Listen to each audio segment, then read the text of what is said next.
Hello everyone, now we are going to discuss line integral. ठीक है, तो अब हम लाइन इंटीग्रल को समझेंगे कि लाइन इंटीग्रल किसी फंक्शन का क्या होता है। ठीक है, तो अगर हम रियल वेरिएबल के केस में बात करें तो रियल वेरिएबल के केस में हम इंटीग्रल को इस तरह से डिनोट करते थे, integration of f x from x equal to a to x equal to b. ठीक है, तो यहाँ पर जो हमारा वेरिएबल है एक्स, वो कैसा वेरिएबल है? रियल वेरिएबल है। तो देखिए, रियल वेरिएबल के केस में जो पाथ ऑफ इंटीग्रेशन होता था वो क्या होता था? एक्स एक्सिस होता था, एक्स एक्सिस के अलोंग होता था आपका इंटीग्रल, क्योंकि आप देख पा रहे हैं यहाँ पर जो लिमिट्स हैं वो एक्स इक्वल टू ए से एक्स इक्वल टू बी है। तो ये एक्स इक्वल टू ए से एक्स इक्वल टू बी पर क्या बनेगी? एक स्ट्रेट लाइन बनेगी। ठीक है, लेकिन अब हमारे पास जो फंक्शन है वो कैसा फंक्शन है? फंक्शन ऑफ कॉम्प्लेक्स वेरिएबल है। तो यहाँ पर जो जेड है हमारा, वो कैसा वेरिएबल है? कॉम्प्लेक्स वेरिएबल है। ठीक है, अब सपोज इसका इंटीग्रल हमें करना है z equal to a to z equal to b. ठीक है, तो यहाँ पर जो हमारा इंटीग्रेशन होगा वो किस में होगा? हमारा इंटीग्रेशन जो होगा वो एलोंग अ स्ट्रेट लाइन भी हो सकता है और एलोंग अ पाथ भी हो सकता है, बिकॉज यहाँ पर जो हमारे इंटीग्रेशन की लिमिट्स है, लोअर लिमिट है, ये अपर लिमिट है, तो ये यहाँ पर एक स्ट्रेट लाइन भी बना सकती है। ठीक है, और वो एक कर्व भी हो सकता है। ठीक है,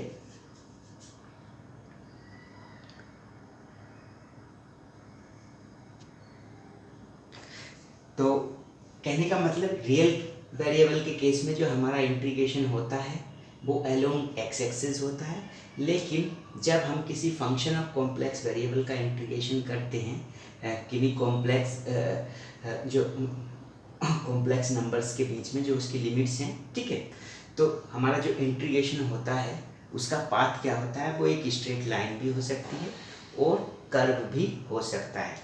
तो ऐसा इंटीग्रल जिसका पाथ या तो स्ट्रेट लाइन हो या फिर कर्व हो, इस टाइप के इंटीग्रेशन को हम बोलते हैं लाइन इंटीग्रल। ठीक है, मतलब जो इंटीग्रल इवेल्युएट होता है किससे? एलोंग अ स्ट्रेट लाइन और एलोंग अ कर्व, तो उसे हम बोलते हैं लाइन इंटीग्रल। ठीक है, तो देखिए अब फंक्शन ऑफ कॉम्प्लेक्स वेरिएबल के लाइन इंटीग्रल को समझ लेते हैं। ठीक है, तो सपोज हमारे पास ये कर्व है ए टू बी। ठीक है, और इस कर्व के अलोंग सपोज इस कर्व का नेम है सी। ठीक है, तो इस कर्व के अलोंग हमारे पास एक फंक्शन है एफ जेड, इसका हमें इंटीग्रल करना है। ठीक है, विद रेस्पेक्ट टू जेड। ठीक है, तो देखिए इंटीग्रेशन का क्या मीनिंग होगा यहाँ पर। तो हम क्या करेंगे, इस कर्व को एन पार्ट्स में हमने डिवाइड कर लिया है। ये एन पॉइंट्स लिए हैं हमने, z naught, z one, z two, z i minus one and z i plus one and ये जेड एन। ठीक है, तो इसमें देखिए इन पार्ट्स के बीच में ये आर्क है आपकी जेड नोट और जेड वन के बीच में ये आर्क है आपकी, और जेड वन से जेड टू के बीच में ये आर्क है आपकी। ठीक है, तो इस तरह से हमने जो हमारे पास कर्व था जिसके अलोंग हम इंटीग्रल कर रहे हैं, उस कर्व को हमने एन पार्ट्स में डिवाइड कर दिया। ठीक है, अब देखिए हम let delta z i equal to z i minus z i minus one. कहने का मतलब ये एक आर्क है हमारी डेल्टा जेड आई, ये। ठीक है, इसकी लेंथ है डेल्टा जेड आई। ठीक है, तो ये हमारे पास एक आर्क है और इस आर्क पे सपोज हमारे पास एक पॉइंट है एप्सिलॉन आई, ये पॉइंट है इस आर्क पे एप्सिलॉन आई।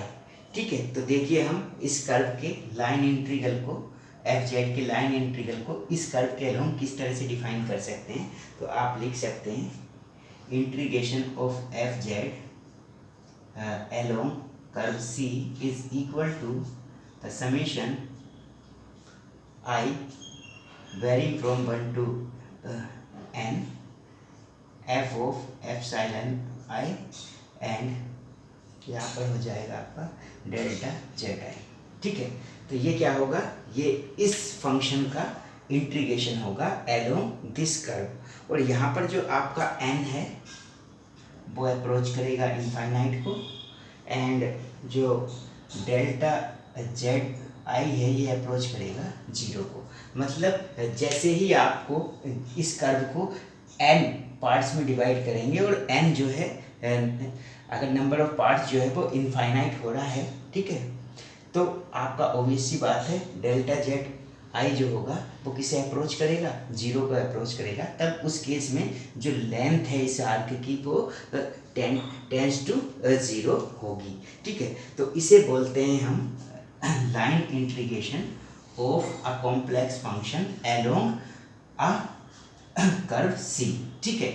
अब अगर ये पॉइंट्स ए और बी ये एंडिंग पॉइंट्स हैं आपके, ठीक है, तो अगर ये कर्व जो है इसके एंडिंग पॉइंट्स ए और बी ये कोइंसाइड हो जाते हैं, मतलब इस तरह से हो जाते हैं कि ये ए है आपका और ये बी इस तरह से, यहाँ पर बी भी यहाँ पर हो गया, दोनों पॉइंट्स सेम पोजीशन में है। तो ये जो कर्व है आपका ये क्या हो जाएगा, एक क्लोज्ड कर्व हो जाएगा, ठीक है। तो जब क्लोज्ड कर्व हो जाएगा तो इस केस में हम इंटीग्रेशन को बोल देते हैं कॉन्टूर इंटीग्रल। क्या बोलते हैं, कॉन्टूर इंटीग्रेशन, ठीक है। और इसे हम डिनोट करते हैं इस तरह से, ये कॉन्टूर इंटीग्रेशन का साइन है एफ जेड डी जेड से। तो इससे इस साइन से देखकर ही हम पता लगा सकते हैं कि यहाँ जो हमारा इंटीग्रल हुआ है वो किसके अलोंग हुआ है, एक क्लोज्ड कर्व के अलोंग हमारा इंटीग्रल हुआ है, ठीक है। तो ये होता है आपका कॉन्टूर इंटीग्रेशन, ठीक है। तो ये थी डेफिनेशन लाइन इंटीग्रल की। अब हम लाइन इंटीग्रल्स की प्रॉब्लम्स लेंगे और उन्हें देखेंगे कि लाइन इंटीग्रल की प्रॉब्लम हमें कैसे सोल्व करनी है, ठीक है। तो चलिए लाइन इंटीग्रल पर कुछ प्रॉब्लम ले लेते हैं। तो देखिए अब हमारे पास प्रॉब्लम है, evaluate the integral 0 to 1 plus iota x square minus iota by d z along the paths y equal to x, and second part में गिवन है आपको path y is equal to x square, ठीक है। तो इस integral को आपको evaluate करना है इन दो पाथ्स के अलोंग, ठीक है। तो देखिए सबसे पहले तो हम फिगर बना लेते हैं कॉम्प्लेक्स इंटीग्रेशन को जब सॉल्व करते हैं। तो देखिए ये एक्स एक्सिस हो गया, ये वाई एक्सिस हो गया, और इस प्लेन को आप जेड प्लेन बोलते हैं, ठीक है। तो इसमें ये है आपका ओरिजिन जिसके कोऑर्डिनेट होते हैं 0,0, ठीक है। अब देखिए आपको इंटीग्रल इस पॉइंट से करना है 0 से, और कहाँ पर करना है 1 plus iota. 1 plus iota means इसे जब ऑर्डर पेयर में लिखेंगे तो 1 एक्स भी 1 और वाई भी 1, तो यानी 1,1 कहाँ पर फाइंड होगा, ये 1,0 और ये होगा आपका 1,1, ठीक है। तो कहने का मतलब आपको जो है फंक्शन का इंटीग्रेशन करना है इस पॉइंट से लेकर इस पॉइंट तक, ठीक है। तो देखिए पहला जो पार्ट है आपका, फर्स्ट पार्ट ए पार्ट का सॉल्यूशन करेंगे हम पहले। सॉल्यूशन हम ए पार्ट का जब करेंगे तो देखिए अलोंग किसके अलोंग करेंगे, और y इक्वल टू एक्स के अलोंग करेंगे। तो देखिए आपको इस पॉइंट से इस पॉइंट तक इंटीग्रल करना है, तो आप किस पाथ से जाएंगे, y इक्वल टू एक्स। तो y equal to x line इन दोनों पॉइंट से होकर जाएगी, पास करेगी इन दोनों पॉइंट से, तो ये है आपकी y equal to x line, ठीक है। अब आपका ये आपको एक स्ट्रेट लाइन गिवन है, तो इसके अलोंग आपको इंटीग्रेशन करना है। इस पॉइंट को आप a बोल सकते हैं और इस पॉइंट को आप b बोल सकते हैं। तो आपको इंटीग्रेशन जो करना है वो ओ बी के अलोंग करना है, ठीक है। तो मतलब किसके अलोंग करना है आपको इंटीग्रल, अलोंग ओ बी के अलोंग इंटीग्रेशन आपको करना है। तो देखिए करना क्या होता है, सबसे पहले तो जिस पाथ के अलोंग आपको इंटीग्रेशन करना होता है उसकी इक्वेशन आपको पता होनी चाहिए। तो इसमें तो इक्वेशन क्वेश्चन में गिवन है कि y इक्वल टू एक्स इसकी इक्वेशन है, और वैसे भी अगर आप इन दोनों पॉइंट से ये स्ट्रेट लाइन पास कराएंगे तो उसकी इक्वेशन यही आएगी, ठीक है। अब जब ये पाथ की इक्वेशन मिल जाती है आपकी तो उसका आप डिफ्रेंशिएशन कर देते हैं, तो y का डिफ्रेंशिएशन हो जाएगा dy एंड x का हो जाएगा dx। अब हम इस इंटीग्रल को लेंगे, तो ये इंटीग्रल है हमारा 0 to 1 plus iota x square minus iota y d z. तो ये अब देखिए इंटीग्रल आप किसके अलोंग ले रहे हैं, ओ बी के अलोंग ले रहे हैं, तो यहाँ पर आप पाथ लिख सकते हैं ओ बी, ठीक है, और x square minus iota y, और यहाँ पर डी जेड की वैल्यू आप पुट करेंगे। देखिए जेड को आपको पता ही है कि जेड क्या होता है, कॉम्प्लेक्स वेरिएबल जो होता है हमारा एक्स प्लस आयोटा वाई। तो इसका डिफ्रेंशिएशन हम करेंगे तो जेड का डी जेड, एक्स का डी एक्स और iota as it is y का डी वाई।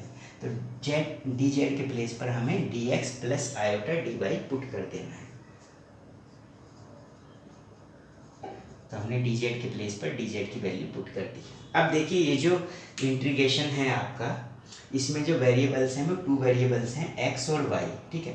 तो आपका क्या करना है आपको कि इस इंटीग्रेशन को आपको 2 वेरिएबल से 1 वेरिएबल्स में लेके आना है। तो वो कैसे करेंगे आप, वो इस कर्व से करेंगे कि जहाँ पर भी आपको y मिलेगा उसके प्लेस पर आप x पुट कर देंगे, और जहाँ पर dy होगा वहाँ पर dx पुट कर देंगे। या आप ऐसे भी कर सकते हैं, x के प्लेस पे y पुट कर दें, dx के प्लेस पे dy कर दें। कहने का मतलब 1 वेरिएबल में आपको लेकर आना है, ये आपकी चॉइस है, या तो आप y के प्लेस पे x कर दें या फिर x के प्लेस पे y कर दें, ठीक है। तो देखिए मैं y के प्लेस पे x कर दूंगा, x को एज इट इज रहने देता हूँ, एक्स स्क्वायर को यहाँ y के प्लेस पर x हो जाएगा, और यहाँ dx, और ये आयोटा y के प्लेस पर हो गया, यहाँ पर dy के प्लेस पर dx। ये ओ बी के अलोंग आप कर रहे हैं, तो ओ बी ये हो गया आपका x square minus iota x, और ये dx यहाँ से कॉमन लिया तो 1 प्लस आयोटा dx।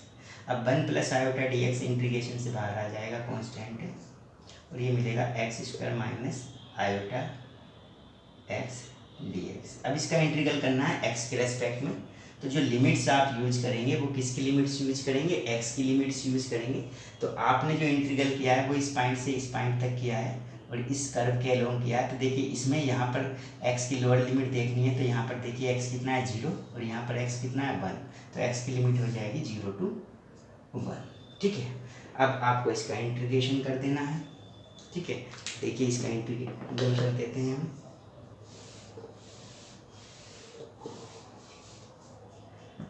जब आप इसका इंटीग्रल करेंगे तो 1 plus iota as it is x square का इंटीग्रल होगा x cube by 3 minus iota as it is x का इंटीग्रल होगा एक्स स्क्वायर बाई 2, और लिमिट यूज करेंगे आप 0 to 1, ठीक है।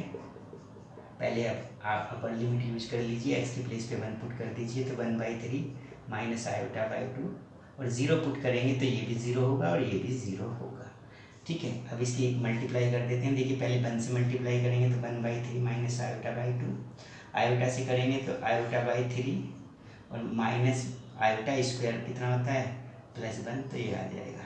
अब देखिए रियल पार्ट को ऐड कर देंगे, 1/3 और 1/2 कितना होता है 5/6 होता है। ये इमेजिनरी पार्ट है, इन्हें ऐड करेंगे तो ये एलसीएम 6, यहाँ पर 3 जाएगा तो माइनस का 3 आयोटा प्लस का 2 आयोटा, तो माइनस का आयोटा। तो ये आपका फाइनल आंसर हो जाएगा। आपका जो इंटीग्रल आपने किया है 0x² minus iota y d z, ये इंटीग्रल सोल्व किया है। किसके अलोंग सोल्व किया है, इस कर्व के अलोंग सोल्व किया है, तो ओ बी के अलोंग किया है। तो इसकी जो वैल्यू होगी इंटीग्रल की वो ये वैल्यू हो जाएगी, ठीक है।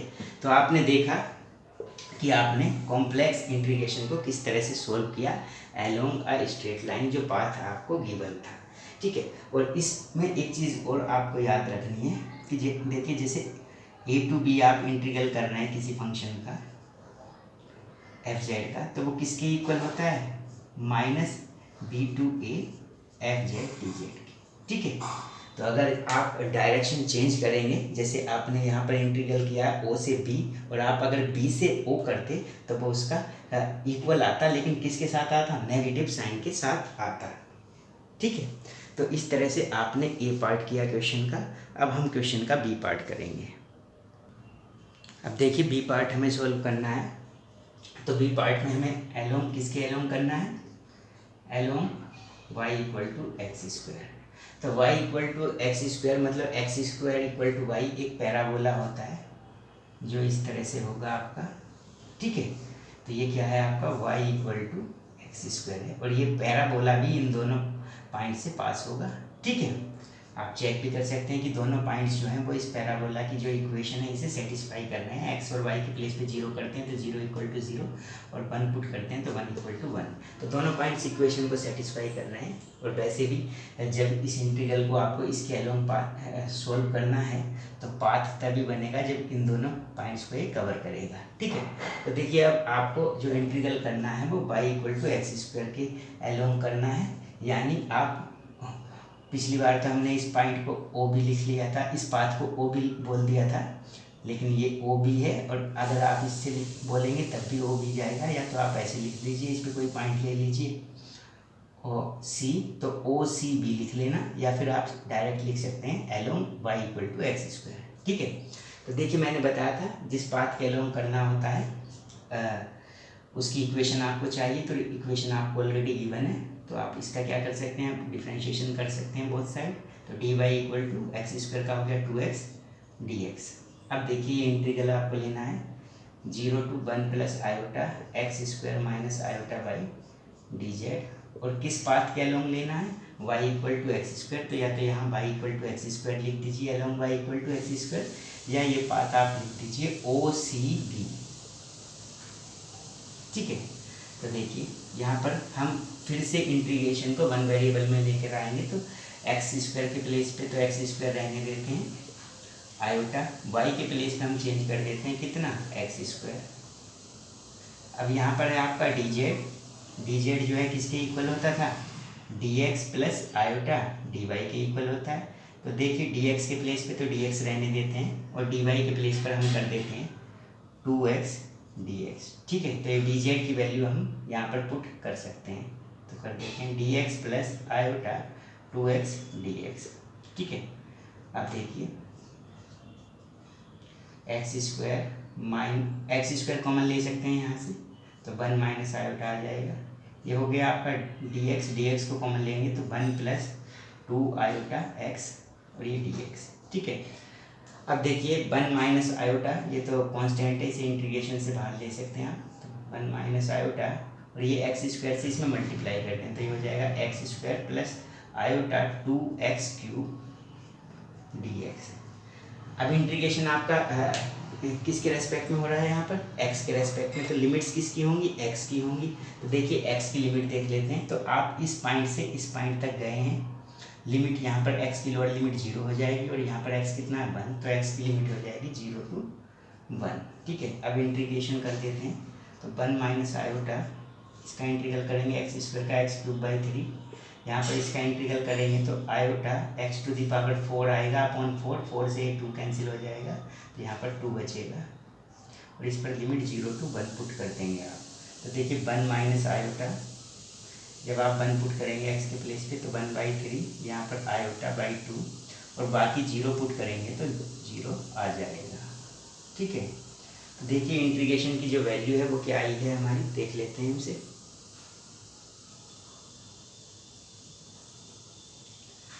पहले 1 से मल्टीप्लाई कर देते हैं तो 1/3 प्लस आयोटा बाई 2, अब इस माइनस आयोटा से करेंगे तो माइनस आयोटा बाई 3 और यहाँ पर minus minus plus minus iota square होगा वो प्लस का 1 होगा 1/2। तो देखिए इन दोनों रियल नंबर्स को ऐड कर देंगे तो ये आएगा 5/6 और यहाँ पर जब करेंगे आप तो ये कितना आएगा, यहाँ पर 3 जाएगा तो ये प्लस का आएगा आयोटा बाई 6। ठीक है, तो ये इंटीग्रेशन की वैल्यू आई किस पाथ के अलोंग, इस पाथ के अलोंग। अच्छा, इससे पहले हमने इसके अलोंग इंटीग्रेशन को इवेल्युएट किया था पार्ट ए में, तो पार्ट ए में जो आपकी वैल्यू आई थी वो आई थी 5/6 माइनस आयोटा बाई 6 और इसमें मिली है आपको 5/6 प्लस आयोटा बाई 6। तो यहाँ पर आप एक चीज़ बोल सकते हैं, आप ये बोल सकते हैं कि जो इंटीग्रेशन है वो डिपेंडेंट ऑफ पाथ है। ठीक है, मतलब वो इंटीग्रेशन जो है वो किस पे डिपेंड कर रहा है, पाथ पे डिपेंड कर रहा है, क्योंकि आप इस पॉइंट से इस पॉइंट तक इंटीग्रेशन कर रहे हैं, तो अगर इस पाथ से कर रहे हैं तो ये इंटीग्रेशन मिल रहा है आपको, और अगर इस पाथ से कर रहे हैं तो इंटीग्रेशन जो मिला आपको, जो वैल्यू आपको मिली वो चेंज हो जा रही है। तो यानी पाथ चेंज होते ही इंटीग्रेशन की वैल्यू भी चेंज हो जा रही है। तो कहने का मतलब जो इंटीग्रेशन है वो डिपेंडेंट ऑफ पाथ है, इंडिपेंडेंट ऑफ पाथ नहीं है। इंडिपेंडेंट ऑफ पाथ कब होता, जब आप दोनों पाथ के अलोंग इंटीग्रेशन को इवेल्युएट करते और वो सेम वैल्यू देता, तो तब वहाँ पर जो इंटीग्रेशन होता है वो फ्री ऑफ पाथ होता, मतलब इंडिपेंडेंट ऑफ पाथ होता। ठीक है, तो इस तरह से हमने इस इंटीग्रल को, जो हमारा इंटीग्रल गिवन था फंक्शन ऑफ कॉम्प्लेक्स वेरिएबल का, इसे हमने स्ट्रेट लाइन के अलोंग इवेल्युएट किया एक बार, और एक बार हमने एक y=x², ये कर्व था, इसके अलोंग इवेल्युएट किया। ठीक है, तो इस तरह से किसी फंक्शन ऑफ कॉम्प्लेक्स वेरिएबल के इंटीग्रेशन को आप किसी स्ट्रेट लाइन या फिर किसी कर्व के अलोंग इवेल्युएट कर सकते हैं। ठीक है, अभी इस पे एक और प्रॉब्लम ले लेते हैं। देखिए, अब हमारे पास प्रॉब्लम है, evaluate the integral mod z bar square dz along a line joining the points 0,0 and 2,1।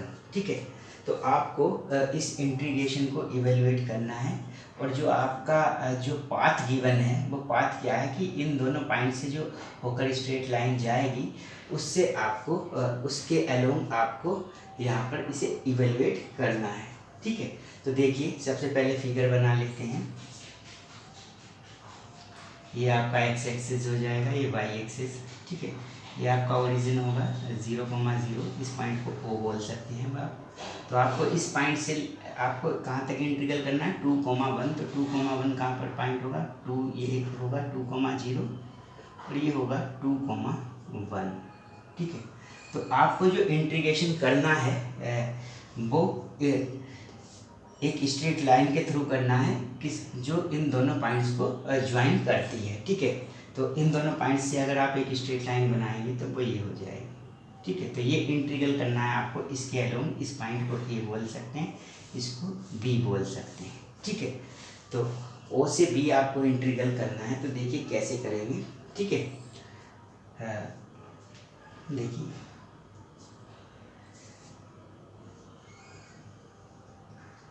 तो देखिए आपका सबसे पहले तो मैंने बोला था कि जिस पाथ के अलोंग आप इंटीग्रल फाइंड करते हैं उस पाथ की आपको इक्वेशन पता होनी चाहिए। तो पाथ है आपका ओ बी, तो ओ बी की इक्वेशन सबसे पहले आपको फाइंड करनी है। तो the equation of O B, तो ओ बी की इक्वेशन कैसे फाइंड करेंगे आप, आपने 11th क्लास में पढ़ा है स्ट्रेट लाइन ज्वाइनिंग 2 पॉइंट्स। तो क्या इक्वेशन होती है, y minus y1 y2 minus y1 upon x2 minus x1 into x minus x1। तो इसमें देखिए ये x1, ये y1, ये x2, ये y2। ठीक है, तो देखिए फॉर्मूला अप्लाई कर दीजिए, y माइनस y1 0, y2 कितना है 1, y1 कितना है 0 और x2 कितना है 2 और x1 कितना है 0 और x माइनस x1। तो ये मिला यहाँ पर y=, ये 1/2 बचा और यहाँ पर x। तो ये आ गया आपका इक्वेशन किसकी, ये y=½ x किसकी इक्वेशन है, ओ बी की इक्वेशन है। तो ये जो स्ट्रेट लाइन है इसकी इक्वेशन है y=½ x। तो इसके अलोंग आपको इंटीग्रल सोल्व करना है। तो देखिए इसके अलोंग करना है, तो अब इसकी इक्वेशन तो आपको मिल गई। अब इसका क्या करेंगे, आप डिफरेंशिएशन कर देंगे बोथ साइड। तो जब डिफरेंशिएशन करेंगे तो y का डिफरेंशिएशन हो जाएगा dy का, और 1/2 कांस्टेंट और x का हो जाएगा dx। ठीक है, अब आप इस इंटीग्रेशन को इवेल्युएट करेंगे, और किसके अलोंग इवेल्युएट कर रहे हैं, अब आप ओ बी के अलोंग कर रहे हैं। तो यहाँ पर ओ बी लिख सकते हैं।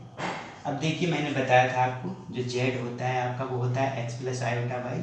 तो z बार मतलब उसका कॉन्जुगेट हो जाएगा x - i/y।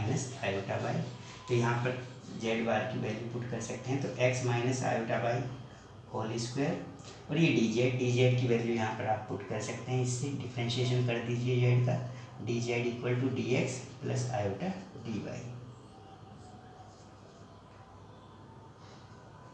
अब फिर से आपको इस इंटीग्रेशन को 2 वेरिएबल से 1 वेरिएबल्स में लेकर आना है। तो आप इसकी हेल्प लेंगे, तो जहाँ पर आपको y मिलता है उसके प्लेस पे ½ x रख देंगे, और जहाँ पर dy मिलता है उसके प्लेस पर 1/2 dx पुट कर देंगे। तो x - i/½ x स्क्वायर और dx + i/½ dx। ठीक है, और ये ओ बी के अलोंग आप ले रहे हैं इंटीग्रल को। ठीक है, अब देखिए इसमें से x कॉमन ले लेंगे आप, तो एक्स स्क्वायर मिलेगा बाहर आपको, और ये मिलेगा 1 माइनस आयोटा बाई 2 स्क्वायर, और यहाँ से आप dx कॉमन लेंगे तो ये हो जाएगा आपका 1 प्लस आयोटा बाई 2 dx। ठीक है, अब देखिए ये भी कांस्टेंट है, ये भी कांस्टेंट है, इसे बाहर ले लेंगे इंटीग्रल के, तो 1 minus iota by 2 square into 1 plus iota by 2, और ये एक्स स्क्वायर dx। अब देखिए यहाँ पर जो इंटीग्रेशन देखिए आपको ये मिला, अब इसके आगे हमें सोल्व कर लेना है, तो इसका स्क्वायर ओपन कर सकते हैं, तो a minus b whole square means a square plus b square, तो आयोटा का स्क्वायर -1 होगा अपॉन 2 का स्क्वायर 4 हो जाएगा, माइनस ट्वाइस ए बी, तो minus twice a b means 2 into 1 into iota by 2, और ये हो जाएगा 1 प्लस आयोटा बाई 2, और इसका इंटीग्रल करेंगे तो x cube by 3, 0 to 2 limits हो जाएंगे। देखिए 2 से 2 कैंसिल हो जाएगा, 1 से 1/4 जाएगा तो 3/4 बचेगा, यहाँ पर बचा आपका माइनस आयोटा, और ये हो गया आपका 1 प्लस आयोटा बाई 2, और ये जब 2 पुट करेंगे तो 8/3, और 0 पुट करेंगे तो 0 ही मिलेगा। अब देखिए इन दोनों टर्म्स की मल्टीप्लाई कर लेते हैं, पहले 3/4 से मल्टीप्लाई करेंगे तो 3/4 प्लस यहाँ पर 3/4 से मल्टीप्लाई करेंगे तो 3/8 आयोटा, अब आयोटा से करेंगे तो माइनस आयोटा, और यहाँ आयोटा स्क्वायर यानी प्लस हो जाएगा 1/2, माइनस आयोटा स्क्वायर 1/2, ये माइनस आयोटा स्क्वायर होगा तो ये प्लस का बन देगा आपको, तो 1/2 मिलेगा, और यहाँ पर मिला आपको 8/3। अब देखिए इसमें जो रियल पार्ट्स हैं उन्हें ऐड कर लेते हैं, तो देखिए ये दोनों रियल पार्ट्स हैं, ये और ये, इन दोनों का एलसीएम है 4, तो यहाँ 3, यहाँ 4 लाने के लिए 2 से मल्टीप्लाई, तो 2 और 3 कितना हो गया 5, यहाँ पर इनका एलसीएम हो जाएगा आपका 8, और जब एलसीएम 8 होगा तो 8 इस साइड जाएगा, तो 8 माइनस 3 5, तो माइनस का 5 आयोटा, और ये इंटू 8/3। ठीक है, तो अब मल्टीप्लाई कर देते हैं। देखिए तो जब इसकी मल्टीप्लाई इसमें होगी तो 4 से 8 कैंसिल हो जाएगा, तो कितना होगा 2, तो 5 2 जा 10, 10/3 माइनस आयोटा, यहाँ पर जब इसकी मल्टीप्लाई होगी तो 8 से 8 कैंसिल हो जाएगा, तो 5/3 ये मिलेगा आपको। सो यही आपका क्या हो जाएगा, ये आपका फाइनल आंसर हो जाएगा। ठीक है, तो देखिए हमने एक कॉम्प्लेक्स इंटीग्रेशन की एक और प्रॉब्लम सॉल्व कर ली, जिसमें आपको पाथ की इक्वेशन गिवन नहीं थी। तो अगर पाथ की इक्वेशन गिवन नहीं होती है आप तो सबसे पहले आपको पाथ की इक्वेशन फाइंड करनी होती है, देन आपको क्या करना होता है, उसका इंटीग्रेशन करना होता है फंक्शन का, किसके एलोंग, उस पाथ के एलोंग। ठीक है, तो ये तो हमने इंटीग्रेशन लिए। अभी जो हमने प्रॉब्लम की उसमें एक एलोंग स्ट्रेट लाइन लिया हमने, और इससे पहले जो प्रॉब्लम की थी उसमें एलोंग स्ट्रेट लाइन भी था और एलोंग का कर्व भी था। ठीक है, और सभी में जो हमने इंटीग्रेशंस किया अभी तक की प्रॉब्लम में, तो उसमें क्या था, जो हमारा कर्व था या जो हमारी स्ट्रेट लाइन थी, तो इसमें जो रीजन था, जो कर्व था हमारा, वो ओपन कर्व था, मतलब क्लोज्ड नहीं था। ठीक है, ठीक है, अब एक ऐसा क्वेश्चन ले लेते हैं जिसमें हमारा जो कर्व होगा जिसके अलोंग हमें इंटीग्रेशन करना है वो क्या होगा, क्लोज्ड होगा। ठीक है, तो देखिए एक ऐसी प्रॉब्लम ले लेते हैं। अब देखिए हमारे पास एक और प्रॉब्लम है, prove that the integral dz upon z minus a is equal to 2 pi iota where c is the circle mod of z minus a equal to r। ठीक है, तो यहाँ पर जो आपको है वो इसका इंटीग्रल करना है 1 अपॉन z माइनस ए का, और किसके अलोंग करना है, एक कर्व आपको गिवन है c, इस कर्व c के अलोंग करना है आपको इंटीग्रल, और ये जो c है ये क्या है, ये आपका एक सर्कल है। ठीक है, तो देखिए सबसे पहले फिगर बना लेंगे, ये x एक्सिस, ये y एक्सिस। अब मैंने आपको पहले भी बताया था कि ये जो इक्वेशन होती है ये किसकी इक्वेशन होती है, सर्कल की इक्वेशन होती है, जिसमें a क्या होता है सर्कल का, सेंटर होता है, और रेडियस क्या होती है उसकी, r जो होती है वो रेडियस होती है। ठीक है, अगर मैं ये बोल दूँ कि z माइनस 1 इक्वल टू 1, तो इस सर्कल का सेंटर भी 1 होगा और रेडियस भी 1 होगी। ठीक है, तो इस सर्कल की इक्वेशन होती है। ठीक है, तो देखिए अब आपको एक ऐसा सर्कल बनाना है जिसका सेंटर a हो, ठीक है। तो ए आपका कहीं भी एक सेंटर ले सकते हैं। ए जो होता है यहाँ पर वो कैसा पॉइंट होता है, कॉम्प्लेक्स नंबर होता है, जैसे ए इस फॉर्म में भी हो सकता है 1 प्लस आयोटा। तो 1 प्लस आयोटा का मतलब 1, 1 तो सेंटर हो जाएगा 1, 1। तो कहने का मतलब ये आपका एक कॉम्प्लेक्स नंबर है ए, जो ऑर्डर पेयर होता है एक्स और वाई का। तो कहने का मतलब ए सपोज हमारा ये यहाँ पर पॉइंट है ए, तो हम जो सर्कल बनाएंगे उसका सेंटर होगा ये ए, जेड इज इक्वल टू ए। ठीक है। अब यहाँ से हम सर्कल बना देंगे, तो रेडियस लेंगे हम आर, तो आर रेडियस का हमने सर्कल बना दिया, इसका सेंटर हो गया, जेड इज इक्वल टू ए लिख दीजिए या ए लिख दीजिए, और ये उसकी रेडियस होगी। ठीक है। तो ये होता है आपका सर्कल। ठीक है। और इस सर्कल की इक्वेशन क्या होती है, mod of z minus a equal to r. ये एक ऐसा सर्कल होता है जिसका सेंटर ए होता है और रेडियस आर होता है। तो अगर आर और ए की वैल्यू चेंज कर दी जाए तो डिफरेंट सर्कल्स आप को मिल जाएंगे इस इक्वेशन से। ठीक है। अब देखिए ये तो सर्कल की इक्वेशन है। अब ये जो सर्कल की इक्वेशन है, इसे मैंने ये भी बताया था आपको कि इसे हम पोलर फॉर्म एक्सपोनेंशियल फॉर्म में भी लिख सकते हैं। तो एक्सपोनेंशियल फॉर्म में कैसे लिख सकते हैं हम, z minus a equal to r e to the power iota theta. इसे हम एक्सपोनेंशियल फॉर्म में इस तरह से लिख सकते हैं। ठीक है। तो इससे जेड की वैल्यू कितनी आएगी, a plus r e to the power iota theta. अब ठीक है, तो अब आपको ये सी है आपका सर्कल, इसके अलोंग इंटीग्रल करना है आपको। और मैंने बताया था कि जिस पाथ के अलोंग आपको इंटीग्रल करना हो उसकी इक्वेशन आपको पता होनी चाहिए। तो देखिए इस पाथ से आपको इंटीग्रल करना है, तो इसकी इक्वेशन तो आपको पता चल गई, z is equal to a plus r e to the power iota theta. अब क्या करेंगे, जब इक्वेशन मिल जाती है तो इसका डिफ्रेंशिएशन कर देंगे। तो जेड का हो गया डी जेड, ये कॉन्स्टेंट है 0 हो जाएगा, r as it is, e to the power iota theta का होगा e to the power iota theta into iota d theta. इसका डिफ्रेंशिएशन करेंगे तो iota as it is theta का डी थीटा। अब देखिए जो इंटीग्रेशन हमें सोल्व करना है उसे देख लेते हैं। ये यहाँ पर मैंने बताया था कॉन्टूर इंटीग्रेशन का साइन है, बिकॉज जो कर्व है आपका वो कैसा है, क्लोज कर्व है। देखिए यहाँ पर डी जेड की वैल्यू पुट कर दीजिए, ये आपके सामने है, r e to the power iota theta iota d theta upon z minus a की वैल्यू ये है, आप पुट कर दीजिए r e to the power iota theta. ठीक है। अब देखिए इससे कैंसिल हो जाएगा। अब इंटीग्रेशन जो है वो किसके रेस्पेक्ट में हो रहा है, थीटा के रेस्पेक्ट में। तो आपको लिमिट्स किसकी फाइंड करनी है, थीटा की। तो देखिए सर्किल के लिए थीटा क्या होगा, ये अगर आपका थीटा है तो सर्किल के लिए 0 से कितना मूव करेगा, 2 पाई मूव करेगा, तभी तो सर्कल बनेगा। तो थीटा की लिमिट हो जाएगी 0 से 2 पाई।